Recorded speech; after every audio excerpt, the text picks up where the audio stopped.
Hello everybody, this is Mithril Zenith, and thank you for watching the Archanea map recap series. Today we are talking about Chapter 6x, the first Death Gaiden of the game. Now, if you're familiar with Death Gaidens, this will go without saying, but if you're not, Death Gaidens were an idea that was attempted in Shadow Dragon DS, where if you had fewer than a certain number of units in total in your army, by the time you hit a certain map, you would get a different bonus map between certain other chapters. So this is Chapter 6x. After Chapter 6, but before Chapter 7, if you had 15 or fewer units out of a total of 24 that you could have maximum, not including generics, then you would arrive at this map. Now, what is there to say about this map? We have pirates, we have mercenaries. This is the first time that you could possibly fight mercenaries in the game, I believe. We have some archers, we have a couple mages, we have a pirate boss. Now, I looked up the stats of these enemies in Hard 5 just to see kind of how they shake up, if these enemies are easier or harder than an average map. Generally, they seem to be easier than the last few chapters, at least on Hard 5, stat-wise. Especially because the boss, first of all, he has a steel axe, not a hand axe, so he's still limited to staying on the gate, so you can just ping him down at range. But even if you wanted to attack him in melee, he has slightly more defense and actually some luck, which is interesting for a boss. But he has like 3 to 4 points less speed than the Chapter 3 boss, Hyman, in Chapter 3, Navarre's Joining chapter. So, compared to a very brutal boss earlier in the game, like 4 chapters before, you were getting a boss that has 4 less speed and has a 1-range weapon. So, not a hard boss at all. The enemies can be a little bit threatening on Hard 5. There are 2 mercenaries with armor slayers, so if you're trying to use Armor Knight wall tactics, that's gonna potentially be a problem. But aside from that, not really a lot of threat, stat-wise, bulk-wise. You have Athena in this village, everyone's favorite, I think vaguely Slavic accent, stereotyped, but typed out, nothing spoken or heard, so just keep saying V's at the start of every sentence, vivum and va-da-va-va-va-va-va. And just like, I don't know exactly what sort of accent they're trying to ape there, but it's super gimmicky and whatever. I don't know. People like Athena though. She's stat-wise an okay Myrmidon, nothing fantastic, but nothing terrible. She's basically what if Navarre, but a little bit pre-trained, which is important because that means Navarre gets out of his very hard-to-use state from the early game, particularly on harder difficulties. But you could do without her, you could do with her. She's not a fantastic game-breaking unit that's like, oh, definitely worth killing off 9 other units to come here to get her. No. I don't feel that way, at least. As for the map itself, we have no houses to talk about, so that's fun. We have 2 forts right here blocking with a mountain block here. These are pirates, so they can't climb mountains, but they can walk on the water. That's annoying for, like, this river and whatnot. So, you start all the way out here, Marth and 11 of his best friends. You have a save point here and a save point on this little middle island. So you fight on the forts, probably the first couple pirates. Maybe you drag some of the other ones in, or maybe you go out and fight them like in the forest or something, or flank them on the sides if you need the extra movement. And then you split your army, potentially. You can go up north here to get to this village, and then there's like a couple more pirates and a mage blocking this. Or you can go south more directly towards the boss. You have a couple forts on the way, and then you have an archer, pirate, archer, all these archers by the boss.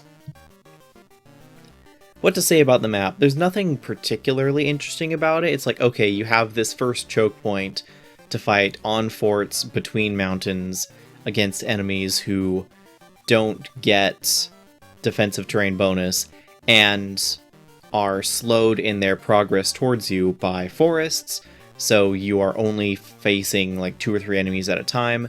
So if you want to take it really slow and careful, if you're afraid of losing units, that's fine, that's perfectly available for you to do. The fact that these forts are diagonal to each other is a little awkward. It means that whoever is on the front fort will be potentially attacked by 3 units at once from melee range, which is rough in hard 5 for most units to survive. Now, if you have a unit that is built with defense in mind, like if you have reclassed Wolf or Sedgar into General and given them some levels so they can get some defense, then that's not really a problem. The only thing you'll have to worry about are Armor Slayers in that case.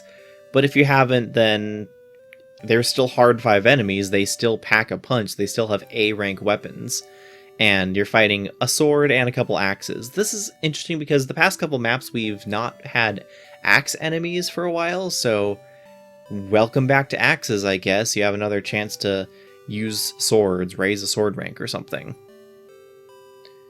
But aside from that, it's like, okay, you have this fight here, which is clearly in your advantaged position.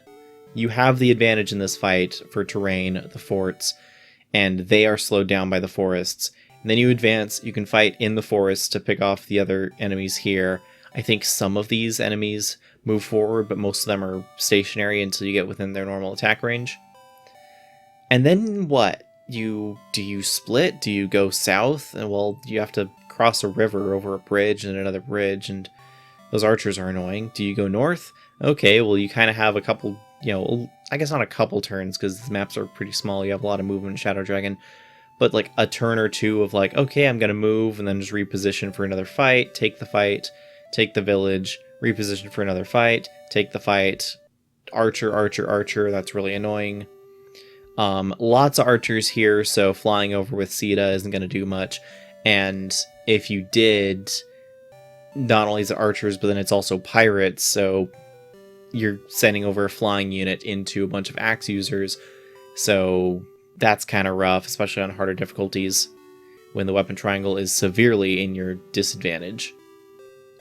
Then you have some forts by the boss, so you can leave and heal if you weren't just pinging him down from 2 range, which at this point you probably have a mage, probably have an archer. Like, you don't guaranteed have these things, you can always reclass, and you've only gotten here if you've lost, 9+ units. But you probably have some way of attacking at range, in which case the boss is free. I don't think this map is particularly, heinous or anything, but I definitely don't find it particularly interesting. I actually find it less interesting than a lot of the early maps, because there's only ever one front that you're attacking enemies on. You're not really encouraged to split up your army by saying, hey, here's an enemy force that's going to advance on you from this way, and an enemy force is going to advance on you from this way. You're not really encouraged to split or hole up defensively. It's like, okay, you take the first turn, then you take the second turn to clear out, and then you probably move north, because if you're coming to this map, you want to get Athena, so you take the village. And then maybe you just send Marth and a couple units up here, and then you send the rest of your army down here, because this seems like an easier angle to attack the archers at than this angle, but that's also just optics, I could be wrong. Anyway, it's not particularly interesting, it's not super egregious, there's nothing that I would say is a terrible, terrible design choice on this map, but nothing really stands out to me as particularly inspired. So you could definitely do better, you could also do worse. It just kind of is a whatever map. And I think it's a little sad that, you have this secret map locked behind a quite obscure condition of who's gonna continue on after losing a third of their army. I don't know, most players probably not. And then if you get to it, it's just kind of like, okay, cool, you get a unit, and everyone remembers Athena more than they remember the rest of the map. And that kind of goes to show the map is not the point. They could have given you Athena for free. The difference is that they give you a map, and the map is meant to be, hey, get some experience. You might be down experience from losing so many units. So technically they have to throw a map at you as well. I guess they don't have to, but they want to throw a map at you as well. This isn't even a good training map for Athena, because while sure, you have a lot of pirates, by the time you get her, you've killed pretty much all the pirates on the map. There's just archers left, and Myrmidon vs. Archer is not particularly interesting or favored either way. So, not even a great training map for her, like something like Chapter 9 is in Fire Emblem 6 for Fear. Her training map. Her join map is an excellent training map because you get a non-stop flood of pirates and some places to put her in where she faces like 10% odds to get hit. It's fantastic for her and just basically free get her to promotion level right away. This, you don't get anywhere close to that. It's just kind of like, hey, you played this map, now here's a unit, now fight this boss, the end. Not interesting.